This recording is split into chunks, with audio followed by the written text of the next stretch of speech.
Welcome back to Strongman Personal Finance. My name is Christopher Belly. I'm a certified CPA accountant. I'm a fake boglehead investor. I'm author of the book Stop Being a Broke Loser. It's on Amazon. Go buy it, please. My sales are dropping this month. No!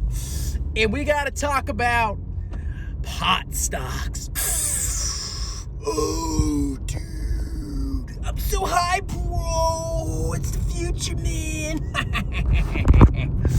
So, no lie, there I was today at work, and I got an interesting tax return where apparently this person has a marijuana, pot, weed growing business.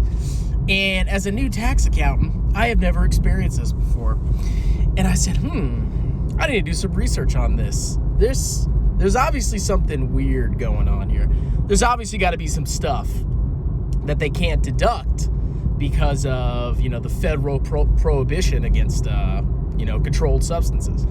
So I did some research on marijuana companies, all right? And if you want to start your own weed company or you want to invest in some clownish weed stock, prepare yourself, because it seems to me, based on my initial research, that they are insanely tax inefficient.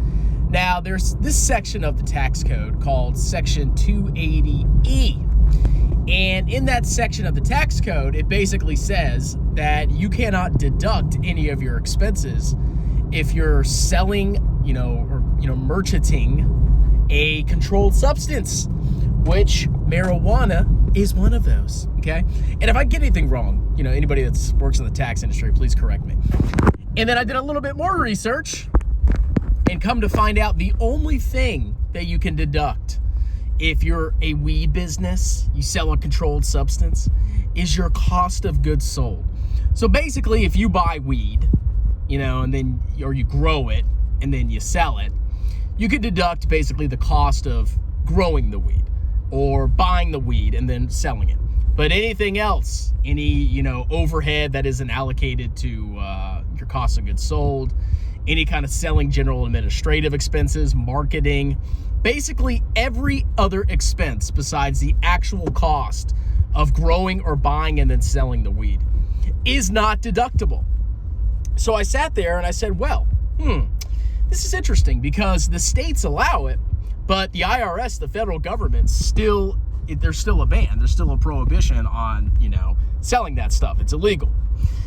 So I was sitting there, I was like, since I learned this new information, how is this going to affect companies like Planet 13 or Avant Brands, or any companies that are actually, incorporated and pay tax in the United States? Well, it ain't good, ladies and gentlemen. It is not good. Let's talk about Planet 13. So it's headquartered in Las Vegas, Nevada. And the last I checked, they were unprofitable. However, if they have to file a U.S. tax return and they show a profit at some point, they're going to get absolutely hammered by taxes, okay? Let's think about this, for example. Let's say Planet 13 makes, just for, an example, let's say they make $1 million of revenue in a year. Of course, I think they make way more than that. But they make $1 million of revenue. And their cost of goods sold, the cost that it actually, that they actually pay to buy the weed that they then sell, let's say that's $100,000. And then they have all these other expenses, salaries for the salespeople, marketing expenses. Let's say that's $400,000. Well, a normal business could deduct both the cost of goods sold, $100,000, and the selling general administrative expenses, $400,000. And they would have a bottom line profit, pre-tax income of $500,000, all right? You following me so far?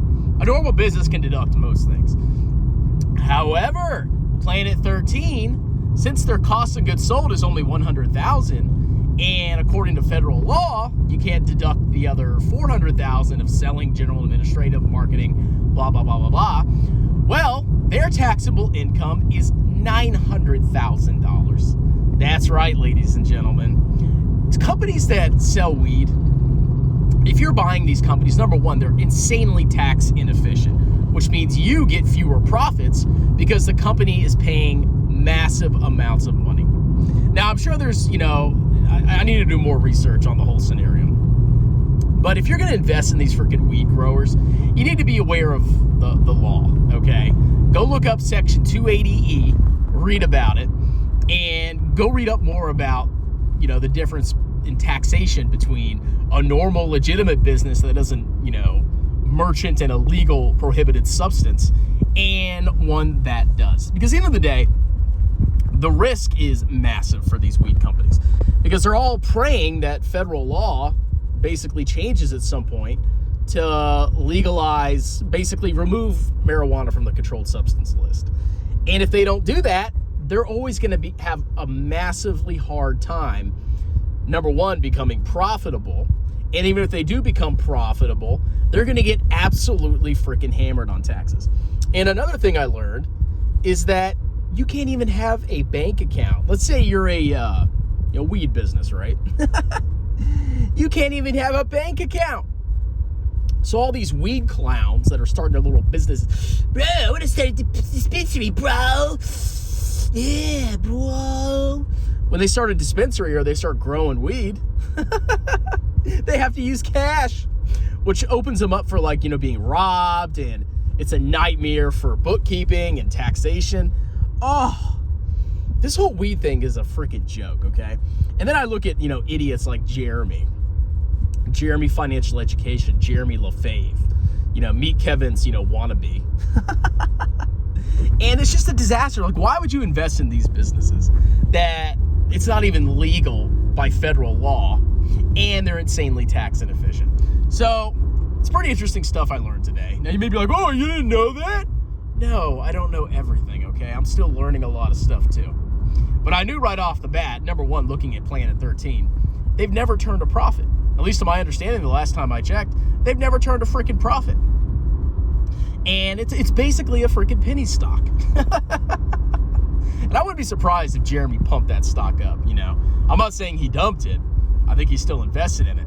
But it's one of his little stocks on his, VT versus his stock tracker. So here I have the global index, the total world index, versus Avant Brands clown stock, weed stock, freaking Planet 13. What else does he have on there? Smile Direct Club. Basically a bunch of freaking trash. Anyway, guys, that's it. Hope you enjoyed the video. Be careful about investing in weed businesses. You need to do a lot of research on the tax law. And I just started my journey into investigating this stuff because I did not expect to get a company that actually sold weed. And I was looking at it, I was like, man, woo! This guy is going to have some massive losses. Massive losses. And if they're profitable, they're going to have to pay massive taxes. All right, guys, that's it. Don't forget to check out sprytac.com. That's my sponsor. They make comfortable yet durable cargo pants. And you get free shipping and a money-back guarantee if you don't like the product. So go check it out, sprytac.com. And you guys have a wonderful day. Cheers!